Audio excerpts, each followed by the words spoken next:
এবং তার পরিবারকে যারা হত্যা করেছে আল্লাহ সকলকে তুমি জান্নাত দান করে দিও আল্লাহ। আসসালামু আলাইকুম। কয়েকদিন আগে আমি কুত্তা বাংলায় হাজির হয়েছিলাম, নিশ্চয়ই দেখেছেন। আজকে আমি আবার আপনাদের সামনে হাজির হয়েছি। আপনারা তো নিশ্চয়ই জানেন বিশ্বের মধ্যে সবচেয়ে বাংলাদেশ হুজুর এবং হাফেজদের মধ্যে শ্রেষ্ঠ। তাই আমাদের কতগুলো হুজুর আছে যারা ভুল ভ্রান্তি করে আমাদের এই হাফেজদের হুজুরদের নাম অক্ষুণ্ণ করে, সেটা আপনারা এই কিছুক্ষণের মধ্যে দেখতে পারবেন। আপনারা একটু লক্ষ্য করুন। ইজ্জতের বিনিময়ে এই দেশ আমরা পেয়েছি আল্লাহ। এই স্বাধীনতার জনক, জাতির জনক বঙ্গবন্ধু শেখ মুজিবুর রহমানকে যারা হত্যা করেছে আল্লাহ, তারা মানুষ নয়, তারা অমানুষ। মাবুদ, জাতির জনক এবং তার পরিবারকে যারা হত্যা করেছে আল্লাহ সকলকে তুমি জান্নাত দান করে দিও আল্লাহ। কিছুদিন আগে আমাদের এক বিশিষ্ট নেতাকে দাওয়াত করেছিলাম, ওনাকে ঈদের আগে দাওয়াত করেছিলাম কিছু বলার জন্য, যে ঈদ উপলক্ষে কিছু বলেন। উনি তখন কি বলেছিলেন আপনারা একটু খেয়াল করে দেখুন। আগামীকালের এই পবিত্র ঈদ উল আজহার নামাজের জানাজা, পবিত্র ঈদ উল ফিতরের নামাজ, পবিত্র ঈদ উল আজহার নামাজ অনুষ্ঠিত হবে। মদ না খেলে তোদের মাথায় বুদ্ধি আসবে না। আপনারা নিশ্চয়ই জানেন কিছুদিন আগে আমার এক চাচি আম্মা, উনি বিদেশ থেকে পিএইচডি ডিগ্রি লাভ করে এসে বাংলাদেশে এমপির ইলেকশন করেছিলেন এবং তিনি এমপিও হয়েছিলেন। ওনাকে সংসদে কিছু বক্তব্য রাখার জন্য উত্থাপন করা হয়েছিল। তিনি কি বলেছিলেন দেখেন। মাননীয় প্রধান পটুয়াখালী তৃতীয় 1320 মেগাওয়াট ক্ষমতার বিদ্যুৎ কেন্দ্র স্থাপনে শেখ কামাল, শেখ জামাল ও শেখ রাসেল পুত্রী সেতু মন্ত্রীর পুত্রী কৃতজ্ঞতা যাচ্ছে, এগিয়ে যাচ্ছে। मारो मुझे, मारो मारो मुझे, मारो मारो नहीं, ये मजाक हो रहा है। एक सेकंड यार, मजाक हो रहा है।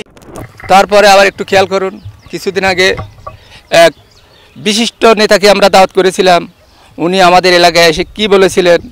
এতগুলো মানুষের সংসার কি করে চলবে, তারা বাঁচবে কি করে, তাদের কথা একবারও ভাবলো না। এই অমানবিকতা, অমানবিক, আরে তো জিবাট কেমন অমানবিকতা।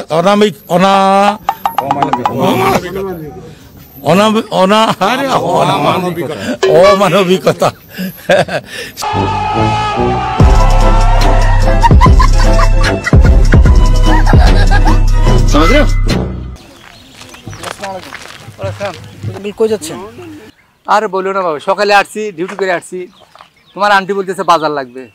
কত বাজার দিছে, বাজার অনেক কিছু লাগবে। তারপরেও দেখি যাইতেছি বাজারে, একটু বাজার করে নিয়ে আসি। এখন আবার এই টাইমে কি বাজার করবেন? বাজার বলতে সকাল থেকে ঘরে নেই, কারেন্ট নাই।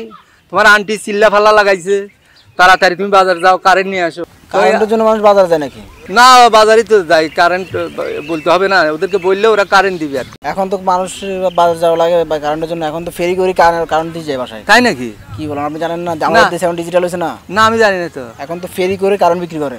আসলে বাসা যান, একটু পর দেখবেন কারেন্ট। ওরে বাবা, আসলে খুব উপকার করলে, আমার তো খারাপ লাগতেছে। যান বাসা যান। ওনারা হয়তো জানেন না আমাদের দেশ এখন উন্নত হয়েছে, এখন এমপি মন্ত্রীরা আমাদেরকে ফেরি করে কারেন্ট আনার ব্যবস্থা করে দিয়েছে। বিদ্যুৎ রাখবেন নাকি বিদ্যুৎ, তবু আমরা কাস্টমার খুঁজে পাবো না, গ্রাহক খুঁজে পাবো না। আমি নষ্ট মনে নষ্ট চোখে খুঁজি তোমারে, কই গেলি রে বিদ্যুৎ বেডি, খুঁজি তোমারে। বিদ্যুতের এমন অবস্থা শেখ হাসিনা করবে যে আপনারা ওই যে ফেরিওয়ালারা যেমন ঘুরে আর বলে চুরি বলে রাখবেন নাকি ভাই, এরকম বিদ্যুতের অবস্থা আমাদের হবে। আমাদের ঘুরতে হবে যে বিদ্যুৎ রাখবেন নাকি বিদ্যুৎ। নিঃসন্দেহে তুই ঠিক কথা বলেছিস। বিদ্যুৎ রাখবেন নাকি বিদ্যুৎ, তবু আমরা কাস্টমার খুঁজে পাবো না, গ্রাহক খুঁজে পাবো না। আজকে কিন্তু তাই হয়েছে। আজকে আর মানুষ বিদ্যুৎ চায় না, ঘরে ঘরে বিদ্যুতের আলো পৌঁছে গেছে। ঠিক আছে, ঠিক আছে। আর একটু খেয়াল করে দেখেন, আমরা যে কোনো কাজে প্রথম থেকেই আমরা শুরু করি বিসমিল্লাহির রহমানির রহিম।